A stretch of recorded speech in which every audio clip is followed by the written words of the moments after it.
Hi everyone, जय हिंद।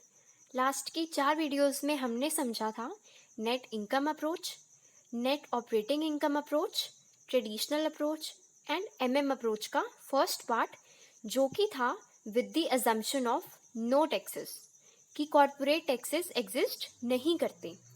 आज हम पढ़ेंगे एमएम अप्रोच का सेकंड पार्ट, जो कि है विद टैक्सेस।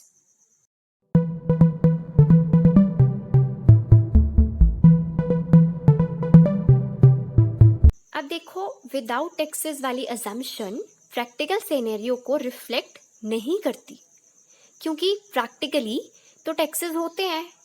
तो फिर क्या हुआ, एक थ्योरी बनी विद टैक्सेस। ठीक है, कि कॉर्पोरेट टैक्सेस होते हैं, ऐसा एज्यूम किया जाता है, राइट। मोदी गिलानी मिलर की सेकंड थ्योरी को हम रेलेवेंस ऑफ कैपिटल स्ट्रक्चर भी कहते हैं। जैसे मैंने आपको पहले बताया था कि जो सेकंड थ्योरी है मोदी गिलानी मिलर की, वो सेम वही कहती है जो नेट इनकम अप्रोच कहती है। तो इसमें ऑथर्स कहते हैं कि अगर हम कॉर्पोरेट टैक्सेस मान के चलते हैं तो फर्म की वैल्यू इंक्रीज होएगी और उसकी overall cost of capital decrease होएगी। ठीक है, अगर हम ज़्यादा से ज़्यादा डेट यूज़ करते हैं। अब ऐसा क्यों होता है?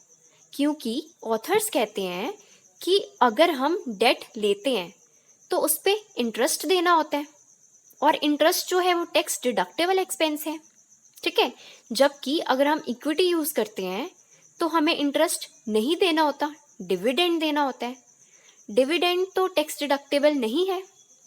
अब क्योंकि इंटरेस्ट टैक्स डिडक्टेबल है ना, हालांकि प्रॉफिट आफ्टर टैक्स थोड़े से कम हो जाएंगे, लेकिन at the same time number of share holders भी तो कम हो जाएंगे।